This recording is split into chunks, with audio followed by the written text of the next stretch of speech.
नमस्कार छात्र, सुप्रभातम। कक्षा 5 विषय हिंदी, इकाई 15 खरगोश और हाथी। अगले वीडियो में हमने देखा कि एक जंगल में एक सरोवर था।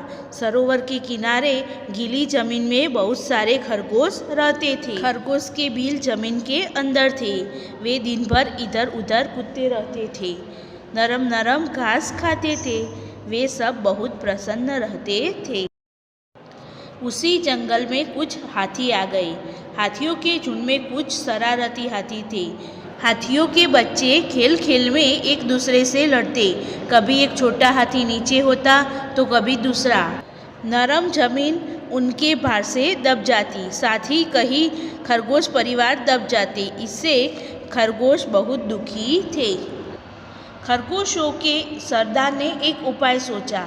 कुछ चुने हुए खरगोश के साथ वह हाथियों के सरदार के पास गया। जंगल में जो खरगोश थे उसके एक सरदार थे। उन्होंने एक उपाय सोचा। सभी खरगोशों में से कुछ खरगोश को चुनकर सरदार खरगोश हाथी खरगोश के पास गया। कुछ दूरी पर बैठ खरगोशों के सरदार ने अपने अगले पाँव उठाए। खरगोश सरदार ने हाथी सरदार को हाथ जोड़कर नमस्कार किया। हाथी ने सूंड उठाकर नमस्कार का उत्तर दिया। खरगोश सरदार बोला, हम चांद के भांजे हैं। चांद में आप हमारे भाई बंधुओं को देख सकते हैं। हमारे कुछ भाई धरती पर रहने आए हैं। भांजा यानी कि बहन का लड़का। खरगोश सरदार बोला, हम खरगोश चांद के भांजे हैं।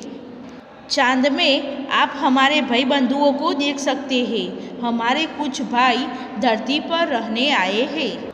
चांद भी सफ़ेद दिखाई देता है और खरगोश भी सफ़ेद दिखाई देते हैं। इसलिए खरगोश के सरदार ने उसे चांद के भाई बंधु बताए। खरगोश सरदार बोला, मामा रोज़ सरोवर में आते हैं हमसे मिलने। वे आपसे नाराज़ है। हाथी बोला, क्या? क्यों नाराज़ है? हमने क्या किया है? खरगोश बोला, सरोवर के समीप नरम मिट्टी में सुराख कर हमने अपने घर बनाए हैं। खरगोश सरदार बोला कि हमने सरोवर के गीली जमीन में सुराख बनाई है, तो आपके आने से सुराख दब गए, जिससे चंदा मामा के बहुत से भांजे दब गए। इसलिए वे आपसे बहुत नाराज हैं। खरगोश आगे बोला, वे रात को सरोवर में आएंगे और उन्हें यह देखकर अच्छा नहीं लगेगा। खरगोश सरदार ने अपने खरगोश बच्चे को बचाने के लिए यह युक्ति सोची थी। हम चांद के भांजे हैं। चांद आपसे नाराज है क्योंकि हमारे सुराख आपके आने से दब गए हैं और चंदा मामा के बहुत से भांजे दब गए हैं। वे इसलिए आपसे बहुत नाराज है। रात को चंदा मामा आएंगे तो उसे यह अच्छा नहीं लगेगा, ऐसा खरगोश सरदार कहता है। रात हुई। पूर्णमासी का चांद निकला। हवा तेज थी। सरोवर में हल्की हल्की लहरें उठ रही थी। चांद लहरों के साथ साथ ऊपर नीचे हो रहा था। पूर्णमासी यानी कि जिस रात चांद गोल होता है। पूर्णमासी का चांद बड़ा होता है। हवा तेज थी, इसलिए सरोवर में हल्की हल्की लहरें उठ रही थी। चांद लहरों के साथ ऊपर नीचे हो रहा था। हाथी और खरगोश वहां पहुंच गए। खरगोश बोला, देखिए महाराज, चंदा मामा गुस्से से कांप रहे हैं। आप जल्दी यहाँ से दूर चले जाइए। लगता है मामा बहुत नाराज हो रहे हैं। सरोवर में जो चांद ऊपर नीचे हो रहा था तो उसे बताते हुए खरगोश बोला, देखिए महाराज, चंदा मामा गुस्से से काँप रहे हैं। आप जल्दी यहाँ से दूर चले जाइए।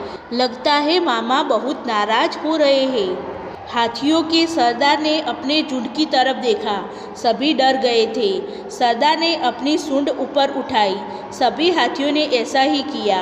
अब सरदार बोला, चमकते हुए चांद को हमारा नमस्कार। हम अपनी गलती मानते हुए आपसे क्षमा मांगते हैं। आप हमें क्षमा करें। हम अभी दूसरे जंगल में चले जाते हैं। अब ऐसा काम नहीं करेंगे जिससे दूसरों को तकलीफ हो। हाथियों के सरदार अपनी गलती मानते हैं और खरगोश के सरदार से क्षमा मांगते हैं और कहते हैं कि हमें क्षमा करें, हम अभी दूसरे जंगल में चले जाते हैं। अब हम ऐसा काम नहीं करेंगे जिससे दूसरों को तकलीफ हो। और सभी खरगोश यह सुनकर खूब खुश हो जाते हैं।